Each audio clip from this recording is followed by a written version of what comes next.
What do you see as a trap?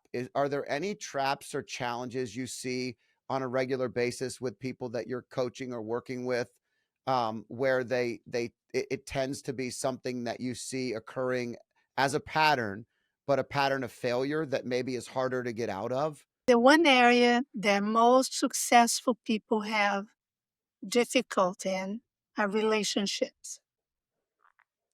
Very successful, high profile athletes have everything under control.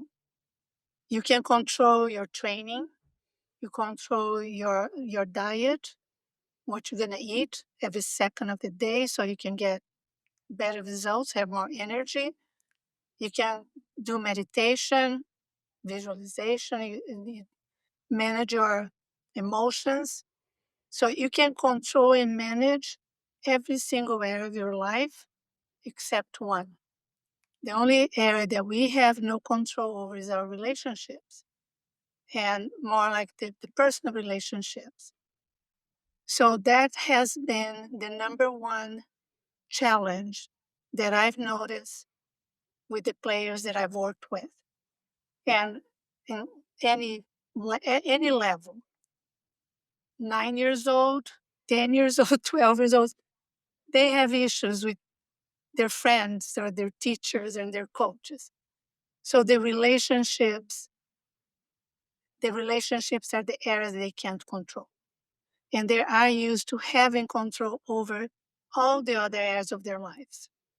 And that's how they can anticipate results.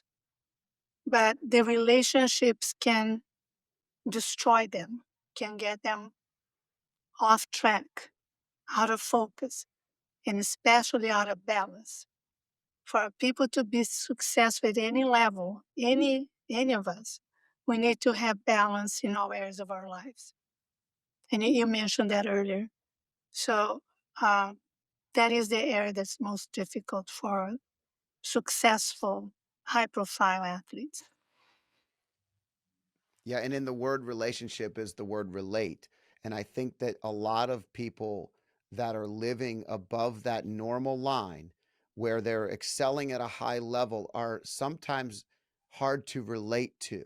And so their friends, even the ones they grew up with, even the ones that have known them their whole lives, sometimes will be the very ones to push them to not do the things that they know are going to make them more successful. Oh, come out this evening. Let's go. We'll go have a couple of drinks. Let's go, eat this. You could just eat it one night. Why can't you eat them ice cream? It's no big deal.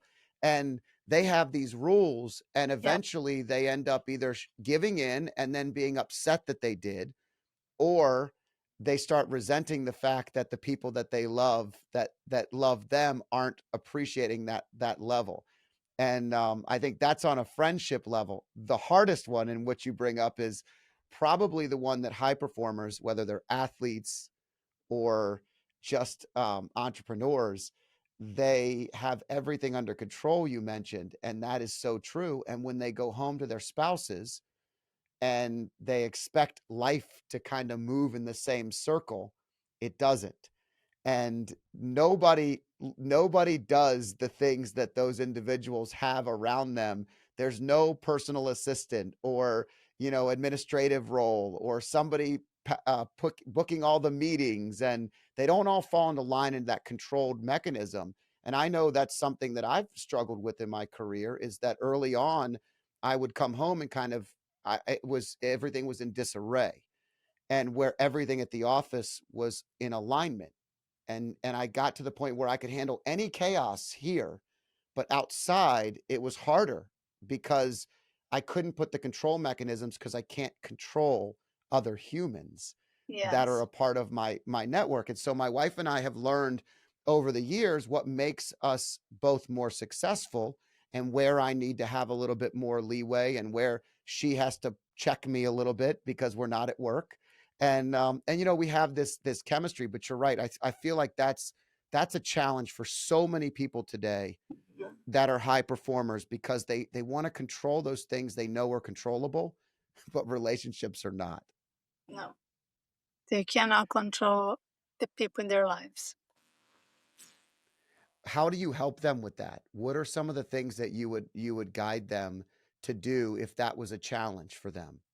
Yeah, we spend a lot of time working on that, making the list of the things that they must have in a relationship, the list of the things that they cannot have in a relationship, uh, defining areas that have been a problem in the past and how they're going to change. You have to change to attract the person that you want to attract. So you have to become that person. You have to have those qualities to attract someone like that. So we spend a lot of time working on the relationships. What's the ideal person that you want to be with? What are your goals, your relationship goals? So, and that's an area that I really like, enjoy working on that because it is one area that everybody has problems with. It's a challenge. The divorce rate in our culture is very high. Recently, I heard it's more than 50% now. The divorce rate for professional athletes is about 70% once they retire. So we already know the chance of their working, it's about 50% for anyone, which is not very good. We wouldn't start a business if somebody told them your chance of succeeding is like 50%. That's not good. We want to, something a little more uh, predictable than that. So we already know the relationships, the chance of it succeeding is very small. So you have to plan ahead. You have to plan in advance what is okay, what's not okay, and what you need to do to improve yourself to be in the relationship that you want to be. I usually start with a list that the person they want, and then the list of things that they don't want, and then make a list of the things that people don't want and that you have. What are the negative qualities of yourself? Is it me? I say, yeah, you. What are the negative qualities that you have that people don't like? Because no, we're not perfect. And they say, okay, so they come up with their own list. Okay, you got to work on those areas. We don't think about that. We only think about the things we want in someone else. I want this, I want that, this big list. So, what are the things that you do, the qualities, negative qualities of yourself that you need to work on?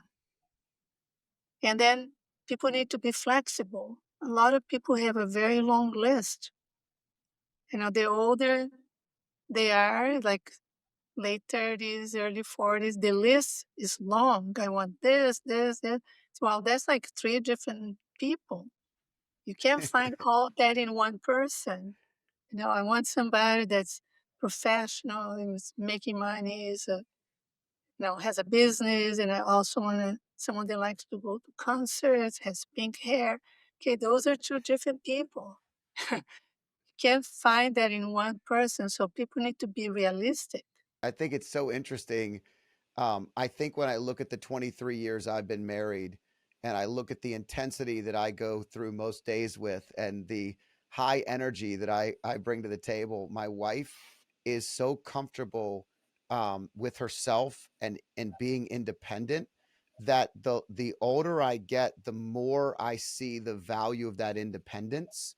And we you always know it's a good thing, but what I mean by that is that we have our own lives that we do our own things, but we also come together really well.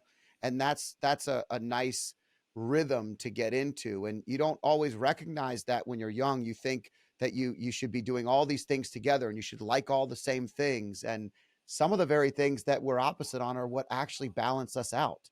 I'm not a great relaxer.